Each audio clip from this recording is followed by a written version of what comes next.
இச்சையுள்ளவர்களானார்கள். இஸ்ரவேல் புத்திரரும் திரும்ப அழுது, நமக்கு இறைச்சியை கொடுப்பவர் யார்? நாம் எகிப்திலே கிரயமில்லாமல் சாப்பிட்ட பட்சிகளையும் வெள்ளரிக்காய்களையும் குமட்டிக்காய்களையும் கீரைகளையும் வெங்காய்களையும் வெள்ளை பூண்டுகளையும் நினைக்கிறோம். இப்பொழுதும் நம்முடைய உள்ளம் வாடி போகிறது. இந்த மன்னாவை தவிர நம்முடைய கண்களுக்கு முன்பாக வேறு ஒன்றும் இல்லையே என்று சொன்னார்கள். இவ்வளவு தூரம் ஆண்டவர் என்ன பண்றாரு? அதிசயமாய் நடத்தி வந்தார். ஆமென் சொல்லுங்க. அவங்க நினைச்சு கூட பார்க்கல, இந்த அடிமை கிடக்கு வீட்டுல இருந்து நம்ம புறப்பட்டு போவோம்னு யாருமே நினைச்சிருக்காங்க. ஆனா இங்க என்ன வருது? தேவதூதர்கள் சாப்பிட்ற ஆத்மா அவங்களுக்கு போர் அடிச்சிருச்சு. அதை தவிர வேற எப்படி ஆயிட்டாங்கன்னா இச்சை உள்ளவங்களா இருக்காங்க. இப்போ நான்வெஜ் சாப்பிடணும்னு ஒரு ஆசை வேற, இச்சை வேற. கரெக்டா? இவங்க இச்சிக்கிறவர்களாய் காணப்பட்டார். ஆண்டவருக்கு எவ்வளவு கோபம் வந்துருவோம்ல. இந்த மண்ணாவை தவிர எங்களுக்கு வேற ஒண்ணு.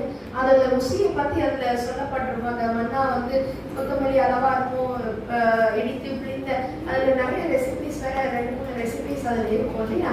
மண்ணாவை எடுத்துட்டு வருவாங்க, அதை எப்படிலாம் சாப்பிடுவாங்க அப்படின்னு சொல்லிட்டு அது எக்ஸ்ட்ராவா எடுத்து வைப்பாங்க.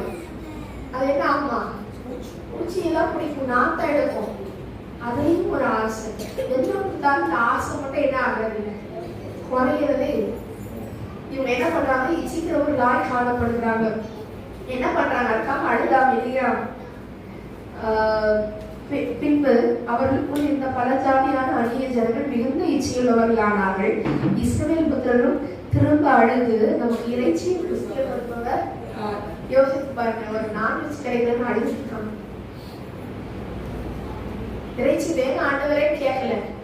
இன்னைக்கு காலையில கேட்கணும் இல்லையா? அழுகி நோயும் அழுதுட்டு ஏசப்பாக்க என்ன பண்ணாரு? பிடிக்காது. அண்ணால் அழுது முடிச்சுட்டா வீட்டுல போய் சாப்பிட்டா அதுக்கப்புறம் அது துக்கமுகமா இருக்கவில்லை என்று பார்த்தோம். இன்னைக்கு நாம எல்லாத்துக்கும் ஒரு அழுக. யோசிச்சு பாருங்க, நான்வெஜ் இல்லையேன்னு சொல்லிட்டு என்ன பண்றாங்களா? திரும்ப அழுது நம்ம ஏற்கனவே ஏதோ விஷயத்துக்கு அழுது பிடிச்சிருக்கிறாங்க. திரும்ப இப்ப இறைச்சிக்காக அழுகிறாங்க. ஆண்டவருக்கு எப்படி இருக்கும் இல்லையா? அப்ப நம்ம மோசையை சொல்லியிருப்பாரு. மோசையின் பார்வைக்கு அது எப்படி இருந்ததா? பொல்லாப்பா இருந்தது. 11ஆம் வசனத்தை வாசிக்கும் போது, இந்த ஜனங்கள் எல்லாருமே வார்த்தை எவ்வளவு சுமத்தினால உமது அடியான துன்பத்தில் வரப்போனீர்கள் என்ன? உங்களுடைய கண்களில் எனக்கு திரும்ப கிடையாமல் போனது என்ன? இவ்வளவு நாளா உங்களோட மார்பை அணைத்து கொண்டு போது சொல்லிட்டு என்ன பண்ணீங்க? என் தலையில் கட்டி விட்டுட்டீங்களேன்னு சொல்லிட்டு என்ன பண்றாரு? மோசே கேட்கிறாரு, இவ்வளவு நேரம் ஆண்டவரே அழிச்சிட்டாதீங்க,